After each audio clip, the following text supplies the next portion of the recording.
Hello. We are back. So, in the last episode, we talked about the Bill Douglas Cinema Museum from the inside. So, its collection, its ongoing growth, and the whole quiet responsibility of caring for cinema history within a university space. But today's conversation, I think, is about scale, because cinema history, I think, looks very different depending on where you're standing. It's a very young medium, but I feel like we've had so much of it within the last 100 years that now we have national institutions, university museums and archives, and these are built around a single collector's vision, not only from, I guess, a more authorial point of view, but I guess the audience's point of view as well. My name is Simran Sanghera. I'm a fourth-year student studying art history and film and TV, a student rep and access to I intern at the Bill Douglas Cinema Museum here at the University of Exeter, and I am happily joined by Matt Lee, Assistant Curator at the Bill Douglas Cinema Museum. So before joining the team in, was it 2022 or 2023? 2023. Amazing. So he previously worked as the head of film at the Imperial War Museum. I would love you to kind of give us an introduction of yourself and just kind of introduce us to who you are. Yeah, well, it might be useful to talk about where my interest in film and cinema came from. So when I was growing up, I spent quite a lot of time with my grandparents, and my grandfather was a cinema projectionist, but he also used 16mm and 8mm amateur film. And as a young boy, he would film me in the garden playing with ferrets. He would then get that developed, and he would then project it in the wardrobe in the bedroom that I would sometimes stay in. So that kind of ignited my interest in what film was and could be. And then after talking to them as I got older, it transpired that my great-grandmother was a silent film pianist in the 1920s in South Wales. And my uncle, my dad's brother, ultimately started his journalistic career doing film reviews for the South Yorkshire Post. So there's a little bit of a family connection. It missed my father, but that was the kind of thing that kind of drew me into film and cinema at a very formative age, and I think it's had a lasting impression on me. So I guess during those formative years, what kind of drove you to kind of look at it from more, I guess, of a critical perspective? Yeah, that's interesting, because I didn't study film at school, and I didn't really have a kind of career aspiration to want to work in film archives or with film collections in museums. I think ultimately I didn't quite know what I wanted to do, but I was teaching English in the Czech Republic, in Prague. I was a TEFL teacher. Wow. I don't think I was particularly talented or good in that role. Is your Czech very strong? It's very weak. I can order a beer and some food in a restaurant, but beyond that, very little. And I saw a job advertised in The Guardian. Yeah. It was for a public services assistant at the Imperial War Museum, and that was in 2000. And I came back from the Czech Republic on a coach, took about 30 hours, borrowed a suit from my friend when I was living in London. He was living in London at the time. I had an interview. It was a 3-stage process, including a visual test, a card index system test. That must have been really intense. It was intense, but I enjoyed the visual literacy test when we looked at different films for about 30 seconds and you had to talk over them. It was a bit like Say What You See. And I think there were 5 or 6, and I was quite confident on about 4 or 5 of them, but there was one I had no idea. And literally I was just improvising and riffing. What film was it? I think it was a film from the 50s, and I think it was a film from a conflict. I wasn't quite sure if it was the Korean War, because my background wasn't in military history.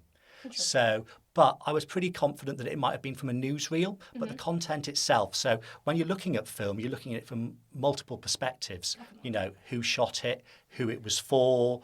Was it actually shot on film? Was it shot on tape? Is it black and white? Is it colour? Yeah. Does it have sound? There's lots of ways you can access film from the technical perspective, from the content side. So yeah, I enjoyed that. And as I say, I was lucky to get a job, and I worked at the Imperial War Museum for 23 years, mainly in London, but also in Manchester. I became a curator and then head of film. So my interest was film archives, and that's what I was passionate about. So I then started to work in a voluntary capacity and became a trustee of Film Archives UK, where I'm their vice chair. I was also a trustee for Yorkshire and North East Film Archives. I also sat on the Film London steering group for London Screen Archives for a while. So that's my kind of background, is particularly in film archiving. Wow, that's a lot, like genuinely. But don't be confused. I'm not as professional or as knowledgeable as it might appear from my kind of background. Really impressive, definitely, to see your transition, like coming to where we are today. And I feel like definitely, what have you found whilst being at the Bill Douglas Cinema Museum, whilst joining the team? Like, have you found the transition like really fun and interesting? Because I feel like personally, we've got a ton of different things here for different people to interact with, but I guess on a more, hands-on approach, we have a lot of different things to work with within the museum. Yeah, and I think that's right, because my specialism was film archiving. I was mainly dealing with film, tape, optical media.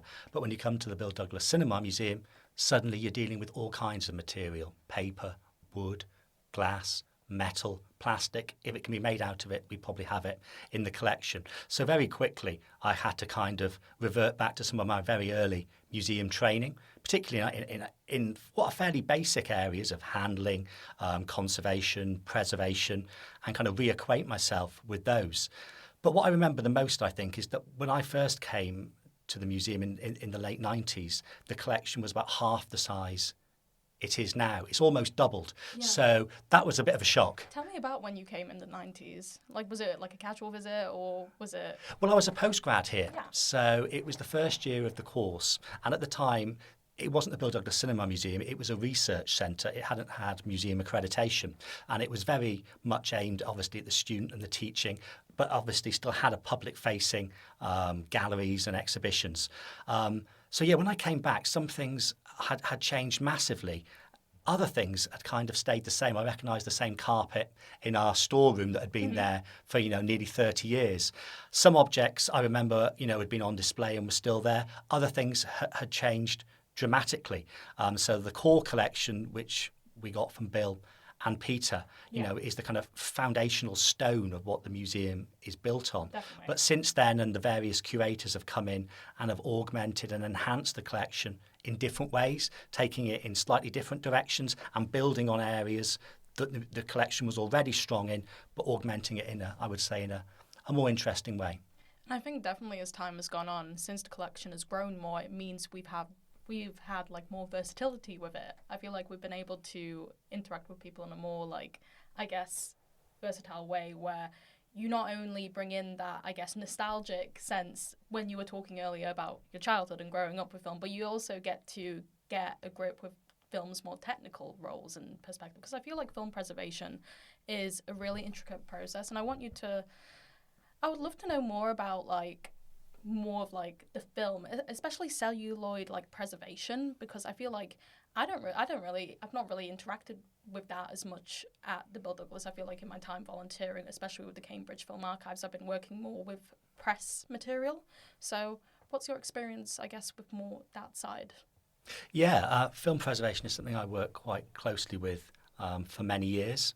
So we had a collection of around 50,000 films in total, but films themselves are made up usually of film reels. Mm-hmm. So we might have had 190,000 film reels, because obviously films can be longer than one reel. Feature films in particular, can be 10, 12, 15 or even longer. If we're talking about 35mm film, which was the main gauge for cinema distribution and exhibition.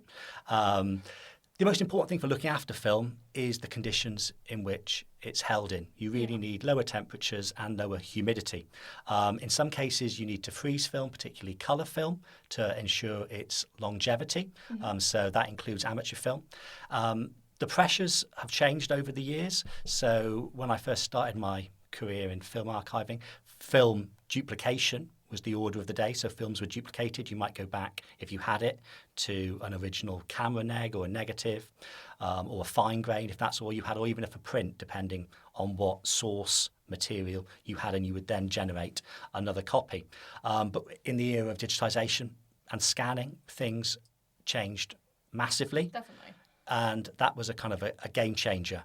So you then needed to move into the realm of IT and digital storage. So from physically having to think about physical space, where you store material and the conditions you held it in, you then had to start thinking about, we need to talk far more closely with our IT department. We might need 5 petabytes Yeah. of storage for the next 5 years. But then we know we're digitizing for the next 20 years. So actually, we might need 50 petabytes, and that number is going to keep going up, and there's costs involved in that. Nothing about film archiving is cheap.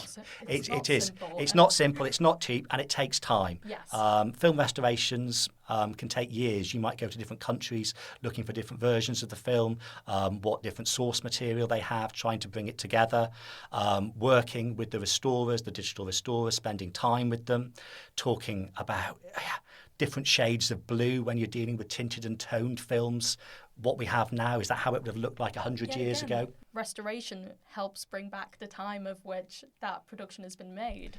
Exactly, and how it would have been experienced by an Yes. audience at the time. And I think that's what film restorations are really about, is trying to recreate the initial experience as much as we can. So of course, projection equipment, lighting, the nature of the auditorium would have been different, and the experience would have been slightly different. But the physical print that would have been distributed itself is what we aim to get as close to as possible. There's obviously an approximation. Not everything can be exact, even with a lot of scientific work that now goes into film restoration. Yes. There is still a little bit of guesswork that has to play a role, but we try and minimise that as much as possible.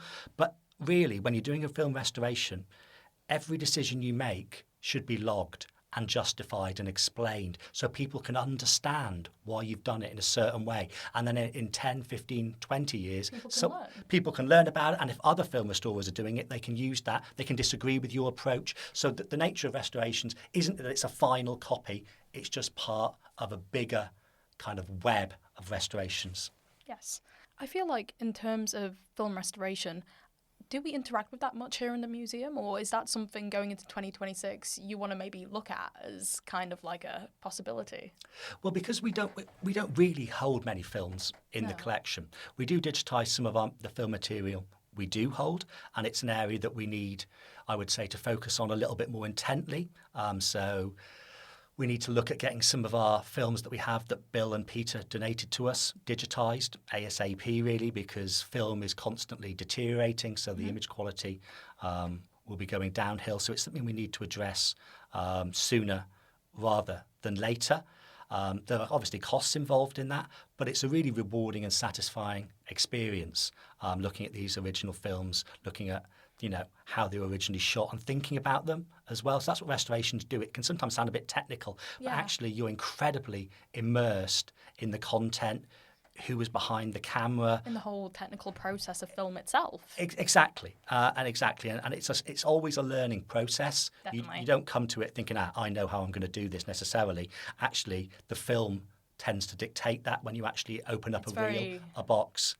And that determines the approach. It's so unpredictable, especially I think in my experience of shooting celluloid, even when it just comes to shooting on 35mm, I remember trying this out. It's extremely finical. It's so finicky as well to kind of make sure the film is kind of stored right and everything. And I guess there's a lot more technical responsibility involved, but it kind of makes you think about, okay, how was everything shot back then? Indeed. Yeah.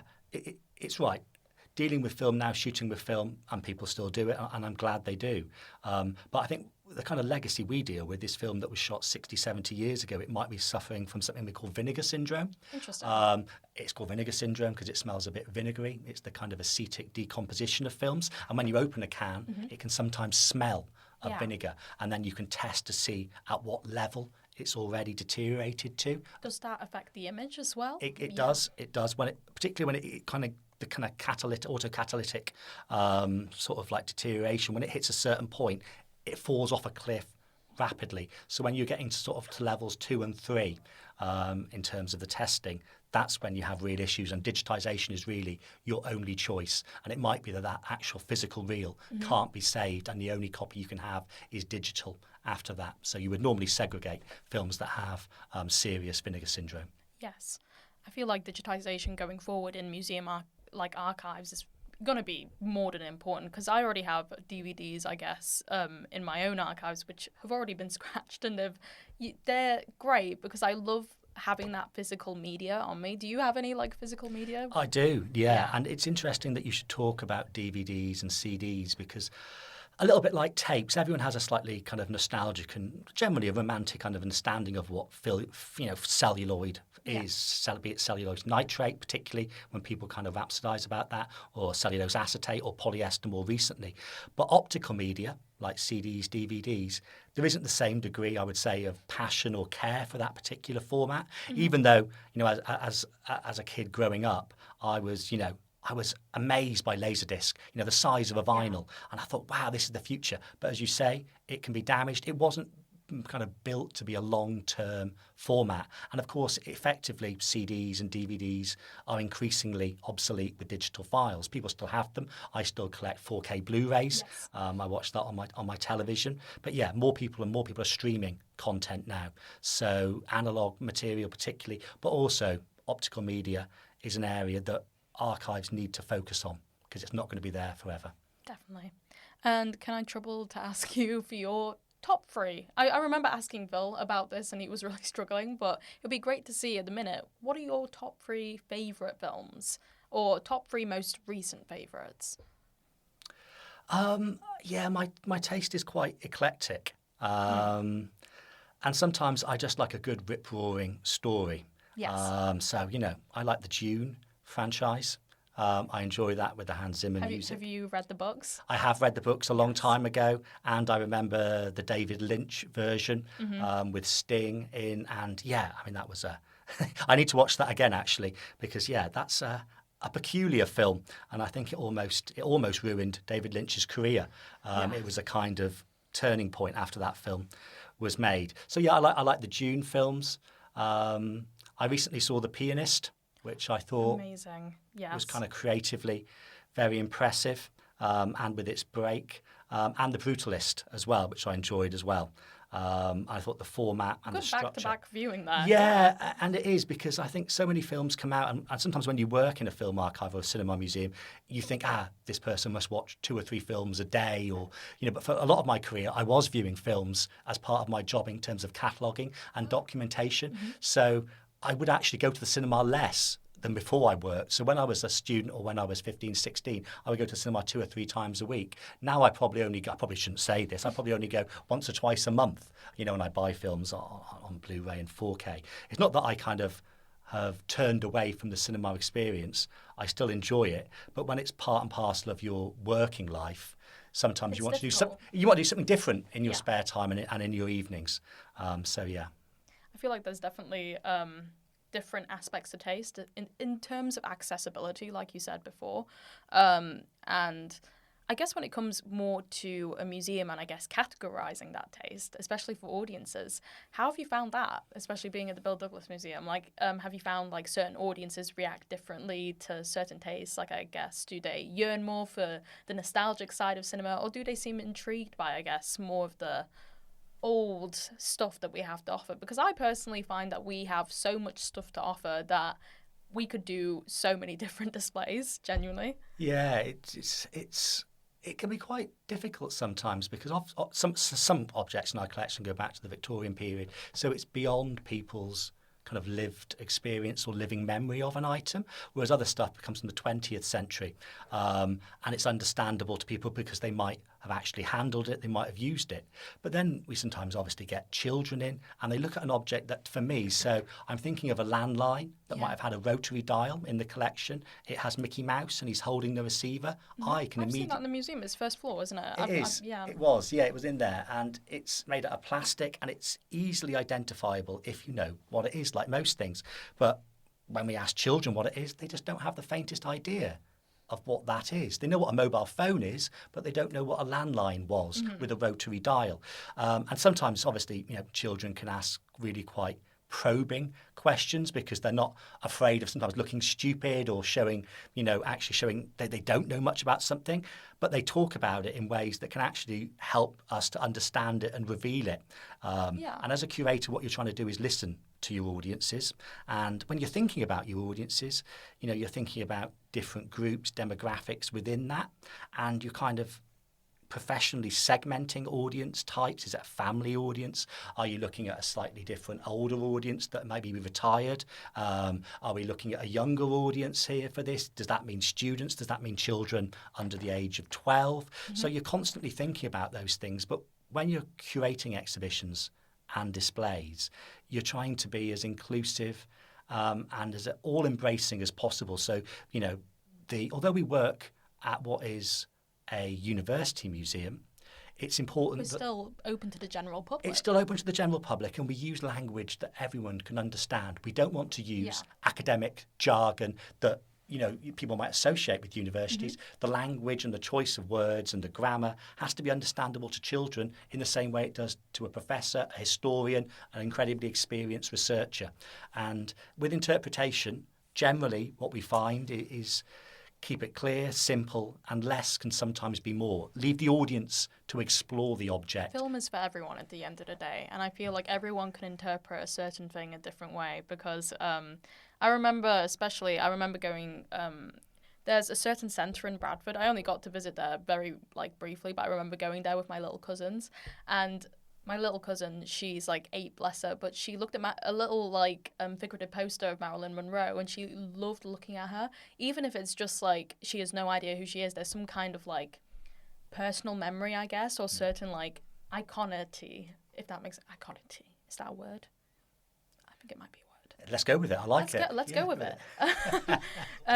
But there's a certain, I guess, childlike mystery when it comes to entering the Bill Douglas Museum, because I feel like we have a very different path, I guess. You head down, you circle round, and you're almost transported back in time. Yeah, I think that's right, because the museum in some ways is upside down. The earliest material is downstairs and cinema begins upstairs. But I think that trajectory, as you say, works because it's a bit like Back to the Future, and it works in that way. And I think what some people don't know about the collection is how important the sort of pre-cinema era is, and it was to both Bill and Peter. I mean, that was one of their real passions of collecting when they would go to flea markets, car boot sales, charity shops, auctions, and they would love exploring this area, which, up until fairly recent wasn't known that much about, and particularly as we're moving into the cinema era in the 1880s, 1890s and 1900s, and the pioneering work that took place. So in many ways, I think they were very forward-looking and progressive in their collecting, although they had their own personal tastes, and everyone, in terms of, be they collectors or curators, is kind of limited by their own experiences, their own interests, their own choices, their own prejudices. And I think that's understandable. But I think it's important to recognise those and understand where the gaps are. So, and as curators afterwards, we understood the huge amount of collecting that they did. But obviously certain things weren't of as much interest to them as they might have been to us, or things have changed in the last 40, 50 years in terms of collecting priorities, gaps we want to fill. So yeah, that kind of museum work is always evolving and changing. So I want to go on to ask you a few questions about your ongoing experience with the museum. You said before you were a postgrad and you were involved with the museum in the 1990s. Did you ever interact with Bill or Peter, and what were your experiences like with them? Yeah, I did meet Peter. Unfortunately, Bill had already died by the time I joined the university in 1997. But Peter I did meet quite a few times, and yeah, he was a force of nature, incredibly knowledgeable, passionate about his work. But I think the key thing was he wanted everyone to be able to access their material. And sometimes with collectors, what you find, they can sometimes be a bit covetous of their material, not necessarily keen to share it, or certainly share it on their own terms. But I think what Bill and Peter were always incredibly keen to do was make that material available, be it to scholars, the public, researchers, anyone who might have an interest in it, and be that ephemera, memorabilia, or something as significantly important as the Lumiere cinematograph.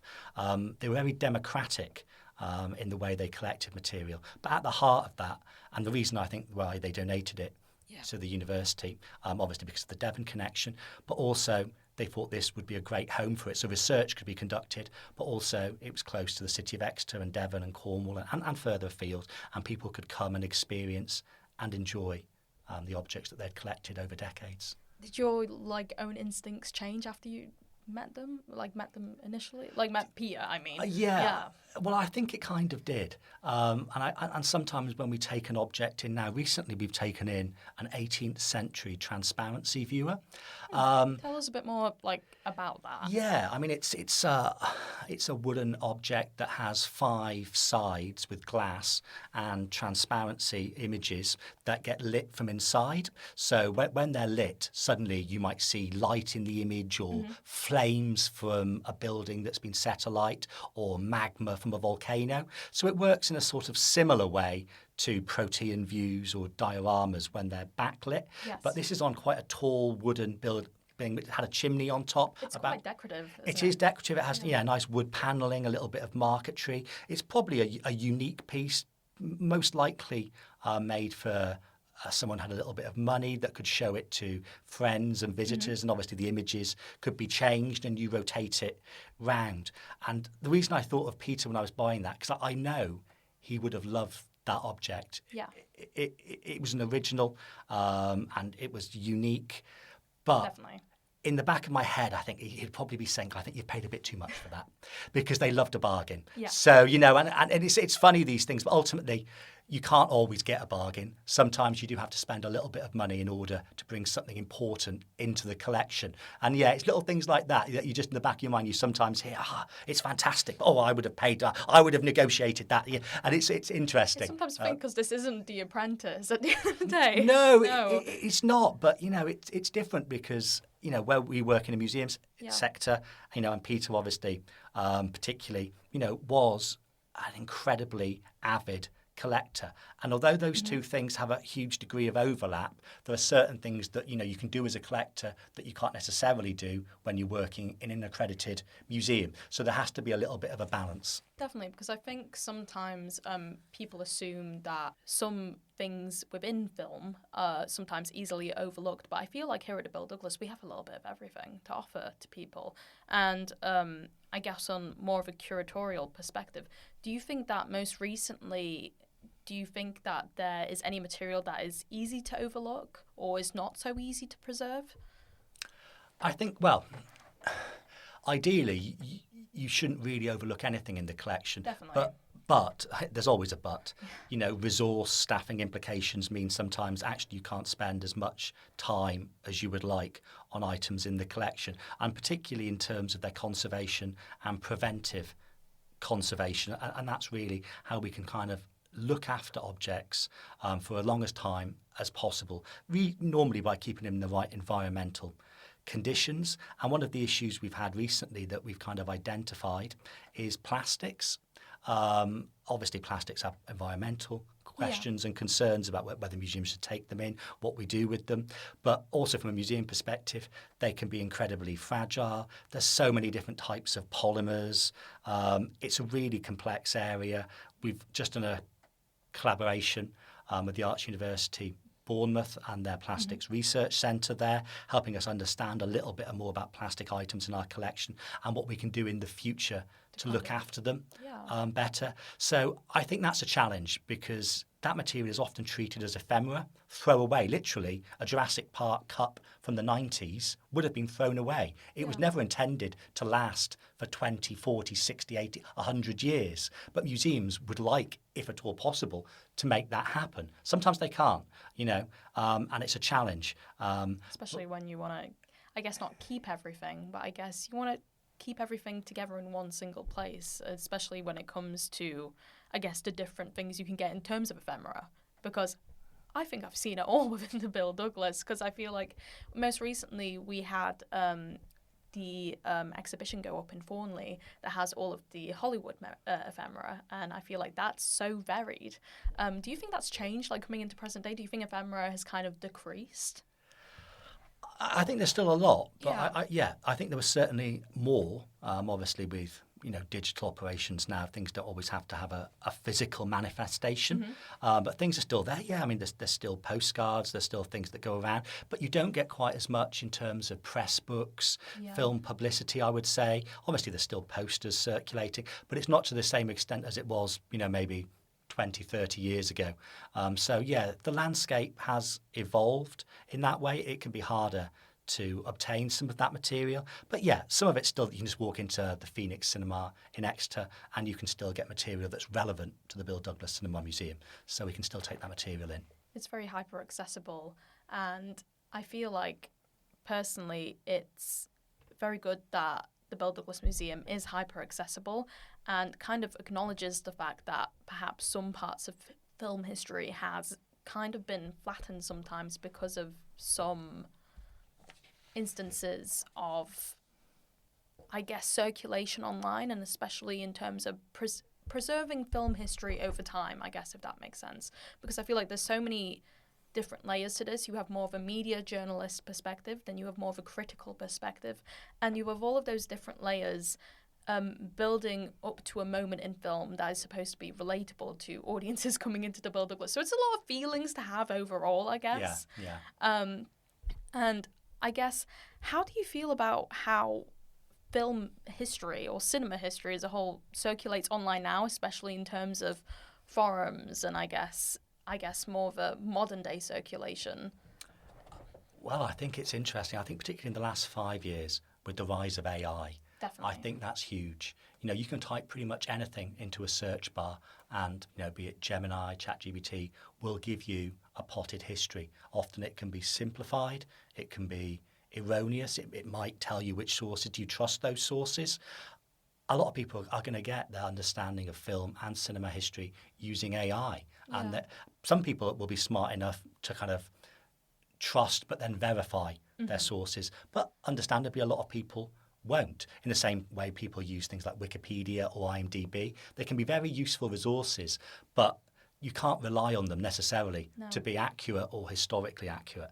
And I think that's the challenges we face now. So I think it's important that people are still conducting detailed historical studies, understanding the history of film, and nothing beats going back to primary sources. Otherwise, material just recirculates and circulates on the web, but actually people aren't going back to, I would say, the core, the basics of what you need to do to understand collections. And that can be the same with digital images. It's fantastic that if you have an object that's digitized and it can be accessible around the world, people can click on it. Photogrammetry takes us in different directions, etc. But I would still argue, and this maybe is a little bit of a sentimental position or sensibility, that there is still power in a physical object and most definitely engaging with it directly, and be that the mechanism it moves on when you turn, like the transparency view I taught, the sound it creates, does it have an aroma, a smell, tactileness, everything. And you might argue, well, maybe those things aren't actually that important, but actually it's all about the experience of objects and how people would have experienced them. Physical objects in their own right, of course, can be beautifully photographed. Insides can be, you can look at through X-rays, and there's masses amount you can do. But I would still argue actually going back to the original material as much as possible is a way to unlock cinema history. I think when you were talking about earlier, you were talking about how children tend to probe and ask better questions and stuff like that. Do you think they do ask better questions than, I guess, the adults you've interacted with in the past? Like, how do you think younger audiences today have interacted with film, and how has it, I guess, intrigued you in a way? I think, it's generational. And I think it's a challenge because obviously, my views are based on my own experiences and listening, when we talk about, stars in the history of cinema, a lot of the stars that I knew and grew up with, or even didn't even grow up with, but I heard about, like James Dean, Marilyn Monroe, these are going to be nothing to younger children now. And a lot of the stars, or what they consider stars, and rightly so, come from animations. They're not actually real people. Oh. And you get that quite a lot now. So that, once again, I'd say the terrain in which we operate, that transition has changed, and exactly. But yes, no, children, it's not a naivety, and I think that's sometimes wrong when you talk about, they being a sort of childlike naive? No, they don't. I think it's like a clarity of thought sometimes to an object that you don't necessarily bring, and I think that can be really helpful. I mean, sometimes it can be, it's like, why is it that colour? But then you think, but why is it that colour? the person who created that object chose those colours for a certain reason. And it makes you think, why did they choose those colours? What is the effect of that if that had been a different colour? So sometimes questions that on the face of it can seem sort of, I don't know, not immediately kind of piercing. Actually, when you burrow down into it, actually it makes you think about an object in a different way. Why did they choose the colour for Daffy Duck? What, all these different things. What was the thinking behind it? Maybe we can't ever really understand that unless we talk to the animators or things like that. But it does make you think. It's important to be visually critical of the things we see around us, especially when it comes to the things we watch and the things we see. And I feel like when it comes to kids, now their icons being more animated film based, it's important to acknowledge, what are they seeing? What are they looking at? How are they interpreting, I guess, stars or icons in their own personal view to what they watch today? Because it's radically changed. But in terms of, I guess, what has radically changed, I guess the Bill Douglas Museum is moving forward in the way it's preserving film and history in terms to connect to, I guess, not only an academic audience or more of, I guess, our student populace, but also, I guess, to an audience that around Exeter and around Devon or England in general, what risks being misunderstood or lost within the next decade, especially when it comes to, I guess, a new generation rising up and interpreting different things within film history or film understanding. Where do you think the Bill Douglas places itself within all of that, especially within the work you and Phil do? I think that the challenge that all museums face in terms of collecting and acquiring material is thinking not only of what we have in the collection, but what people will want to see now and what will be important in the future. And that's always a challenge because we're not soothsayers, we can't necessarily say that. And we know the way that museum collections evolve. Museum collections are not always increasing in size, sometimes through processes of disposal, deaccession, transfer to other museums where the items might be more appropriate. Sometimes they contract, they shrink in terms of the collections because tastes change. So what collectors and museums might have been really interested in 50 years ago, 100 years ago, 150 years ago are not necessarily what we might want to collect in the future. We might have 50 examples of one type of object. Do we need all 50 examples of that object? Is it enough to have a representative slice? So it might be that we look at the collection and say, actually, no, this area maybe needs thinning out. Is there another institution that can have it? In terms of what can be misunderstood, well, I think anything has the potential to be understood or misunderstood depending. It's a very open question, yeah. Well, it is, but I think it's an important question. And I think sometimes as curators or archivists, our job is not to handhold people with objects. It's to kind of set them in context, explain a little bit about their history, what they are, understanding our own limitations when we use descriptive metadata about an object. But I think also at the same time try and convey a little bit of passion. You can't really be objective in the kind of strictest sense. No, and sometimes I think, particularly when you're talking to people as well, you need to convey that to help people understand sometimes. But ultimately, what people take away, what people understand about an object is up to them. It's how they participate in the museum experience, be that in person and online. And I think the challenge for museums increasingly going forward is to get people through the door, still engage them with galleries, with exhibitions, with objects, with stories. Yeah. And museums are all about telling stories. There's a physical object, but it has a huge and varied and often intricate story behind it. And it's sometimes it's a bit like a jigsaw. And apologies for these sort of similes and metaphors. But really, you have to place them in a kind of historical context, and it helps you understand the people who used it, the object itself, much better. Yeah, especially when you walk around the Bill Douglas and you see different exhibitions and see how they're constructed. Because I remember, I think it was in 2023 or 2024, I collaborated with Chloe with the Black Screen History exhibition just to see how it would be laid out. But the way we laid it out was we kind of created a kind of zigzag format where you would travel across the frame of the actual casing to go through Black Screen History. And so that entire process of seeing how that immediately rounded its way round, and seeing how that kind of related itself to the rest of the top room floor was really interesting for me, because it positioned itself very differently, I think, from the other cases in the room. And I don't know if you feel the same way about it, because I feel like it was really different. It was really different putting it together, because previously, before that, I did an introduction to black screen studies. I don't think if I did that, I wouldn't have really had my introduction really well to black screen cinema as a whole. But I guess what I wanted to ask you, and kind of, I guess, round off, is, I guess, before you joined, I guess, more curatorial work on a museum standard, especially when it either comes to the Imperial War Museum or the Bill Douglas, or when it comes to, I guess, your own thoughts, I guess, around film in general, have you ever thought, I guess, has it ever been difficult for you to, I guess, put your own thoughts aside for an exhibition and think, okay, there's some limitations with this? Or there's, have you ever had those conflicting situations? Or it would be great if you could, I guess, explain one time where you had an issue, or even if it's terms of preservation or... Yeah, I mean, I don't know, I don't know many curators who I would say who don't kind of operate in the world of uncertainty, the limits of their own knowledge. Yeah. And that's kind of at the heart of what we do. I mean, we try and address that. We might read around the subject. We might increase our knowledge as much as possible.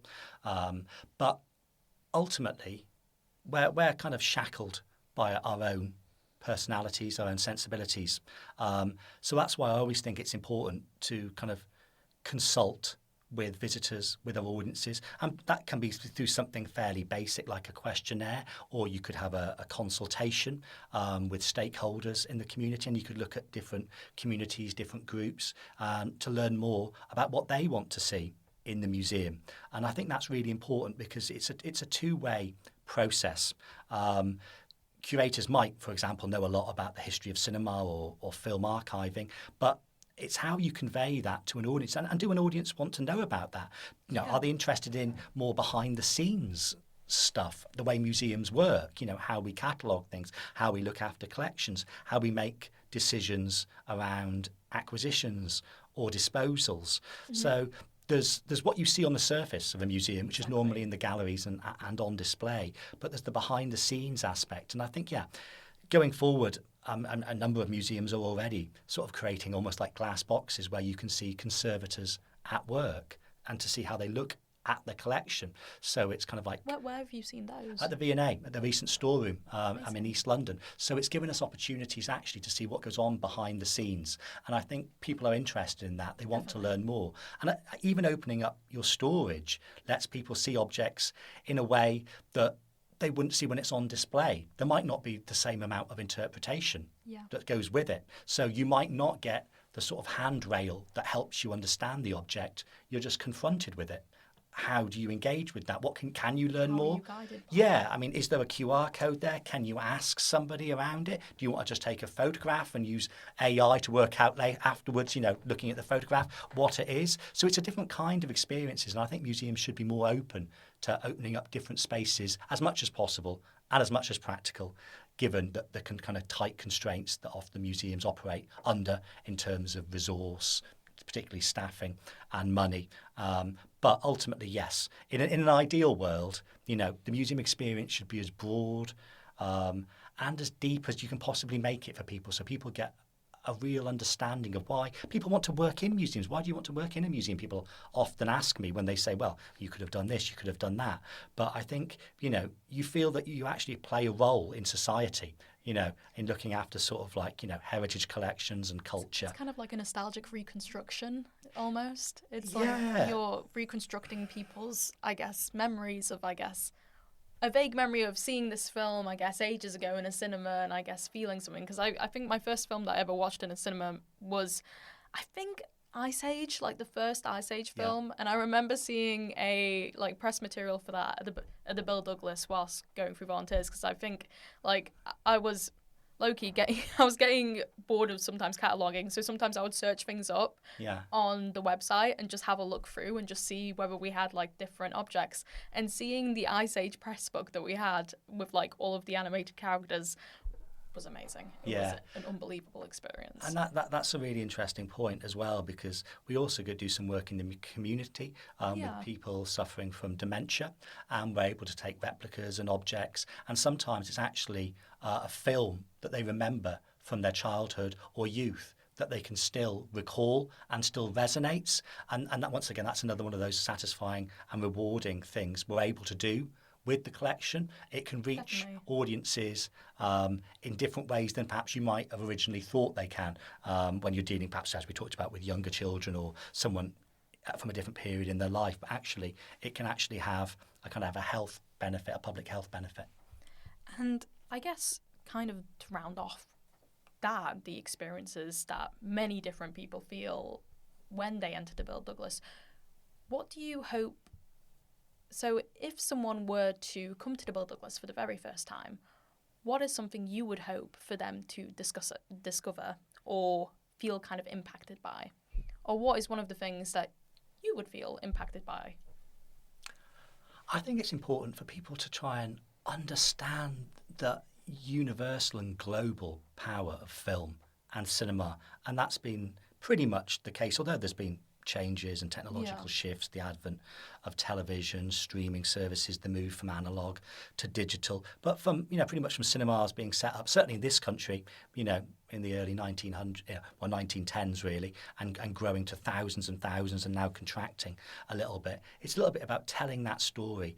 What is it about film that has endured when lots of other storytelling devices, techniques, inventions fell by the wayside?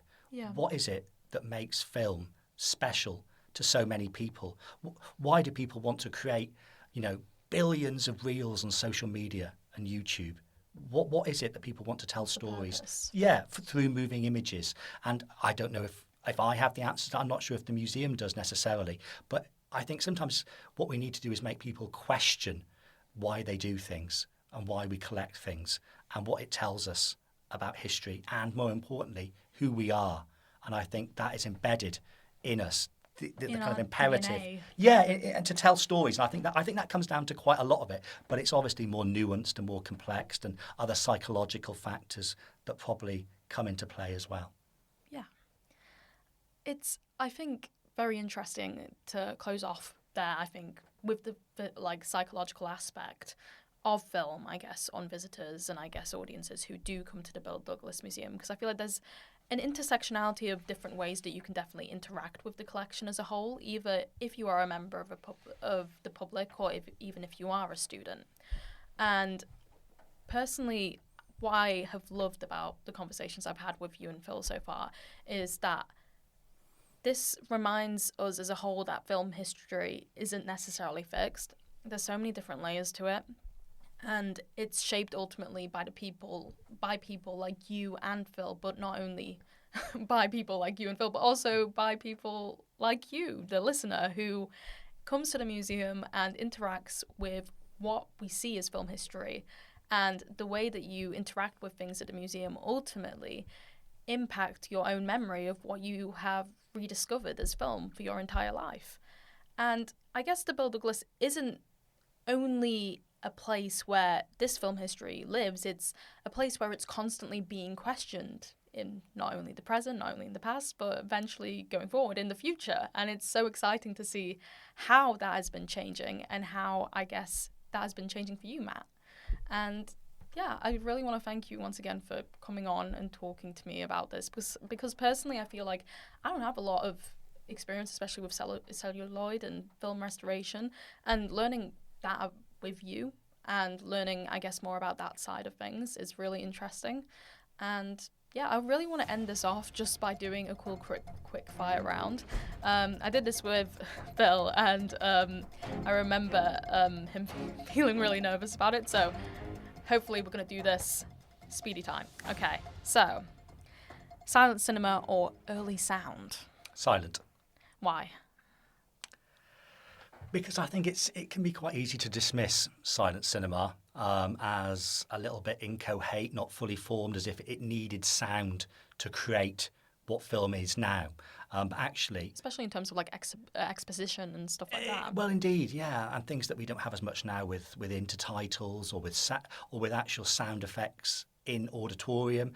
And I think understanding particularly the very early silent period, the pioneering period, I think there's still a lot of research that can be done in that area, particularly to try and understand the nature of those screenings and the audience response to it. I remember seeing this statistic online the other day. Around 70% of international silent cinema has apparently disappeared because of, I guess, lack of preservation. I think it's so important to have a look at more silent cinema, especially in archival works as well. Like I remember going through Bectu's archive as well. It was a really good research for me as I'm currently developing my dissertation film at the minute.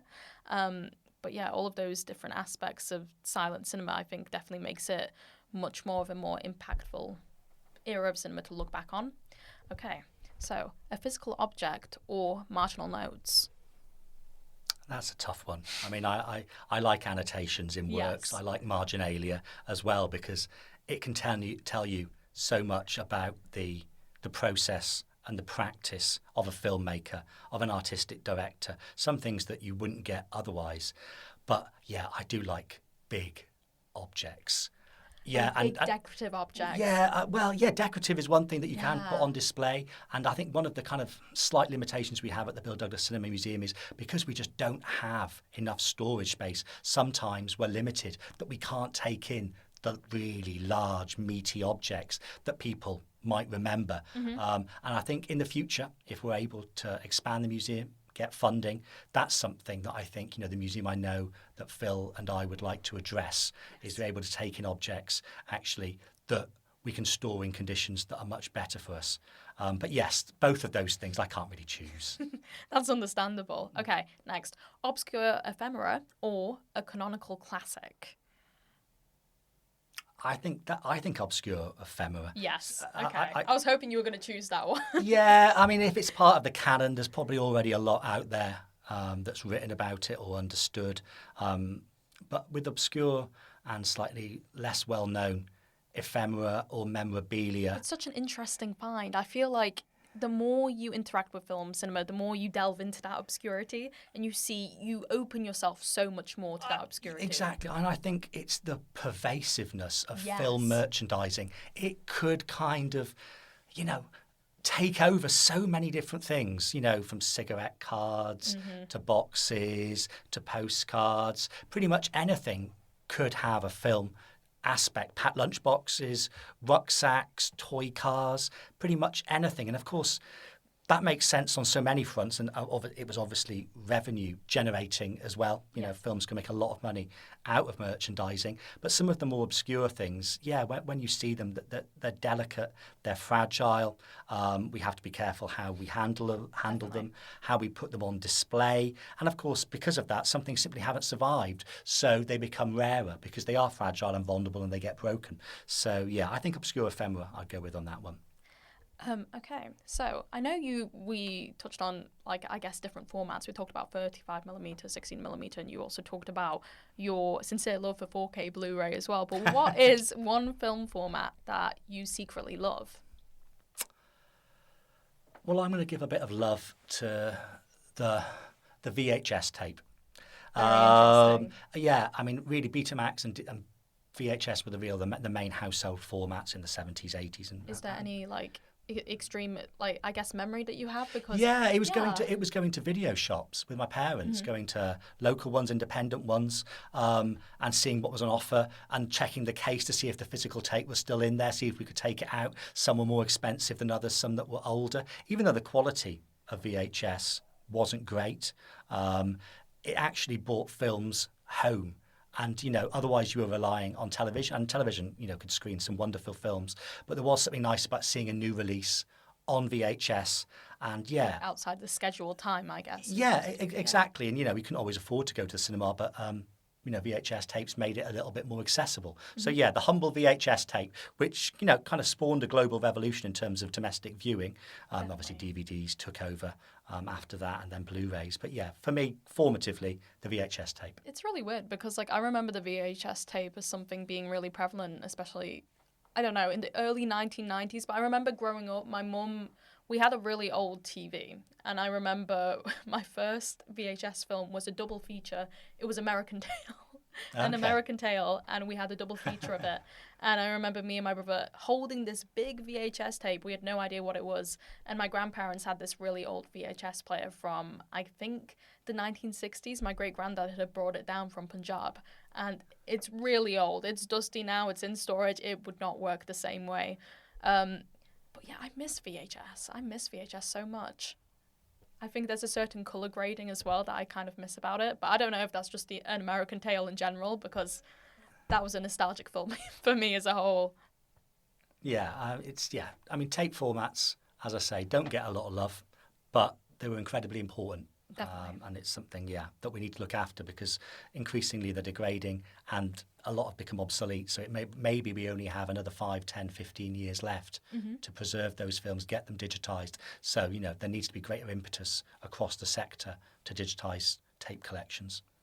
What do you think can be done to do that? Do you think it's more so just, I guess, an importance, just raise your voice and kind of elevate it? I think it's a mixture of things. Raising the profile. I mean, I think for the last 5 to 10 years, a lot of particularly film archives have understood that tapes need to be digitised. A lot of things can go wrong with them in terms of binders, particularly fading, signal failure. But what we need to do is really kind of champion that and get the money to do it, because it's film digitisation is very expensive. Tape digitisation isn't so expensive. Some formats do cost a lot more than others and can be more problematic. But one of the biggest things and one of the problems is getting the equipment to actually still be able to play those tapes, and finding the parts, the spare parts, because you might be digitising 1,000 tapes, things are going to wear. It's also finding the people who can maintain this equipment. It's not easy. It all costs money. It's a whole process. And it all takes time. Exactly. So I think that's the challenge that the sector is currently engaged with, but more needs to be done in the next 10 years to make that happen. Definitely. And I know we recently touched on silent cinema, perhaps being a misunderstood period, but do you have any other certain misunderstood periods of film history, or any certain, I guess, eras that you have seen kind of fall or slip by, and you're kind of like, hey guys, what about these films? Yeah, I think maybe for me it's what I've misunderstood sometimes. And I think growing up watching film in the 90s, when there was a move away from film, shooting on film, to shooting on video, and that was quite an important shift in terms of independent filmmaking and the opportunities it afforded creative practitioners. I think that was key, but I can't quite frame it adequately, as you can tell from what I'm saying now. I think there's a lot more to understand about that kind of transition in the 90s and how it affected filmmaking, the industry, what the audience were able to see, art house cinemas, chains of cinemas. So I think that's an area, certainly for me, that I don't fully understand, and I'd like to learn more about it. It might be that other people have fully understand what went on there, but for me, that's an area I'd like to increase my knowledge of. Yeah, that's really interesting. Okay, what is one thing film students should stop apologising for liking? Ooh, apologising. Sometimes that's sort of superhero franchise. You sometimes get a little bit of that, it's secret loves, and we've seen it get a lot of beatings recently. Yeah. I think in the last year it took a certain pulse, but I feel like Superman kind of brought it back for me. It really did. Yeah, I think that's an area you don't need, when you're in the thick of it, sometimes you can't always see the bigger picture when you're enjoying something. But then when you have a little bit of historical distance, sometimes that can help set it in a kind of a context that you understand things. But I don't think students should apologise for liking anything. I don't think anyone should. What you like is what you like, and what you enjoy is what you enjoy. Whether that's highbrow film or cinema, or whether it's populist. Actually, what you love is what you love. Yes, because I remember seeing a discussion recently in terms of the Oscar nominations, especially there's been a lot of pressure, I think. I've had a few friends reach out to me. They're like, how many of the Oscar nominations have you watched? How many have you seen?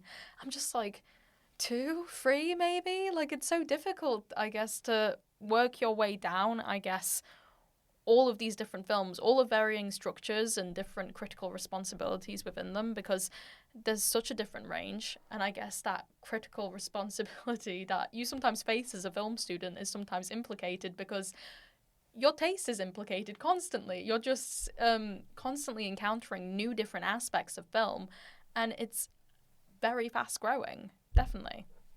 And I guess following on from that, what is one thing that film students should stop dismissing too quickly? I think the importance of the technological side of film development. We definitely touched on that. Yeah, and how that impacts on the experience of filmmaking and audiences. Things that have changed over the years in terms of music and sound, in terms of visual effects, in terms of how we experience cinemas, be they in, what might have initially been a theatre or a music hall. Now we might sit in a cine world, almost square box or rectangle, different perspectives, digital, analog. Also, I think different film stocks, gauges, aspect ratios, all these things have a huge effect on what we perceive and how we absorb a film. And sometimes it probably just passes us by and we don't even think it's important. It's so easy to get lost, I guess, in those different aspects, because you've got the technical, you've got the narrative, you've got the characters, then you've got the actor quality, you've got the star quality. It all intersects. And I guess not much has really changed, I guess, from the insurrection of cinema. I feel like it's changed in structure and I guess the certain hierarchies of what we kind of deem important. But I guess what we love about film hasn't changed. No, and I think it's interesting. One of the things I love is 65 and 70 millimeter film. Mm-hmm. It effectively has nearly 3-4 times, the visual detail and quality over what was 35 mil. But it's cyclical. Some of the very earliest days of cinema, they were able to shoot in 65 mil. They had that in the 1890s, early 1900s. And now we think, wow, what an amazing immersive experience we can get in an IMAX theatre. But audiences 130 years ago had pretty much something quite similar. So lots of things do come round again. So it's part of a journey and a pathway. And sometimes it can be cyclical. Sometimes it can kind of be more of a hybrid, shooting off in different directions. But I think that's part of the fun of learning about film history. And I think, as I say, the technical aspect is something that I think should get a little bit more attention. Definitely.